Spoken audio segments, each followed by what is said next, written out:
Hi, my name is Mandy. I am a coordinator with the Office of Early Academic Outreach, and I'm here to share with you how I empower students. But before I start, I think it's really important for you to understand a little bit more about who I am. I am from the Pueblo of Laguna, which is located 60 miles outside of Albuquerque, New Mexico. I came down to the University of Arizona in 2004. One important thing you have to know about me is that I actually have a visual impairment. You can't see by looking at my eyes, but I have eye disease called Stargardt's, where I only see 20/80 in both eyes. So I have no central vision, and so technology is a huge part of my life. iOS technology, Apple technology. It helps me to compete in the seeing world, and that's important for you to know because I integrate technology into every sphere of my life, including when I teach students here at the U of A. During my master's program here at the U of A, I was able to serve as a teaching assistant for Native SOAR. Native SOAR is a two-tiered mentoring program where me and a team of other undergraduate and graduate students work with undergraduate students in a class, a 3-unit class, and we teach them how to mentor to local students, Native American students in schools here in Southern Arizona. The activities that I create in the curriculum are very engaging, and at the very end, the students are responsible of creating a digital story that describes their experience in Native SOAR as well as their experience here at the university. This is how I empower college students and students in general.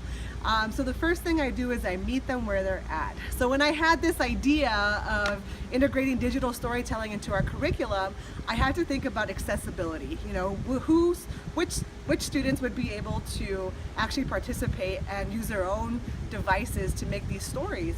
And so I had no idea, you know, in terms of the students and what technology they had available to them, but we took a risk, and so we asked the students, you know, who has an iOS device, either, you know, an iPad or iPhone or a MacBook, and 90% of the students had that technology, which is pretty remarkable.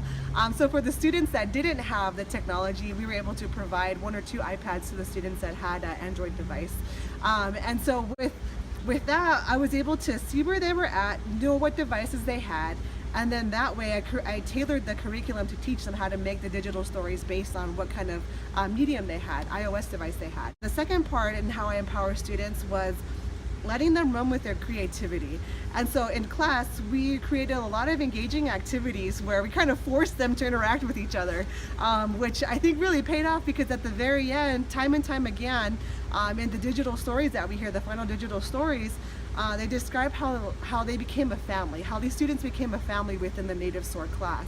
And so within that class structure, giving them the ability to be creative and demonstrating who they are opens that up. And the third way that I empower the students that I teach is I help them and I help them understand that they are a gem, and I communicate that by reaffirming their stories in class and by building their confidence and encouraging them that they have these skills to not only mentor, but they have these skills to give back to these various communities. You know, the students that come through our class, I see them all as leaders. You know, I see them as people who are agents of change for not only their communities, but for the community here on campus, you know, because we are all, even though we come from all these different walks of life, you know, on every Tuesday night, you know, at 6:00 p.m., we come together and we're there to share our experience and just reaffirming about that their story matters, that they're valuable, and that, you know, they need to share about, you know, their experience and let other people know about that. That's very valuable to me and to the rest of the Native SOAR team. And I think that as the students constantly hear these messages, their confidence is built up. So overall, the ways that I empower the Native SOAR students is, one, I meet them where they're at, you know, understanding, you know, where their communities are, where they come from, what kind of technology they have, you know, what their passions are, and helping to tailor the curriculum that helps fits our class.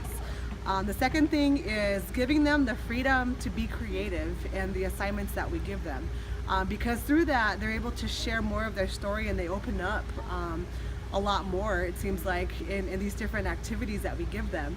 And then the third one was reaffirm and to encourage them that they are a gem, that they are worthy to be here at this institution like every other one of these students here. As a teacher, one of the most rewarding things to see is at the very end when we watch all the digital stories,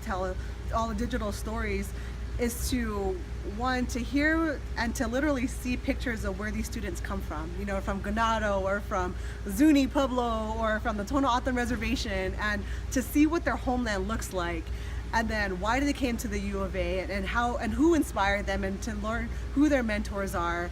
And then for them to describe their experience here and what it looks like, and the challenges of being here, but also the successes and lessons they've learned in that.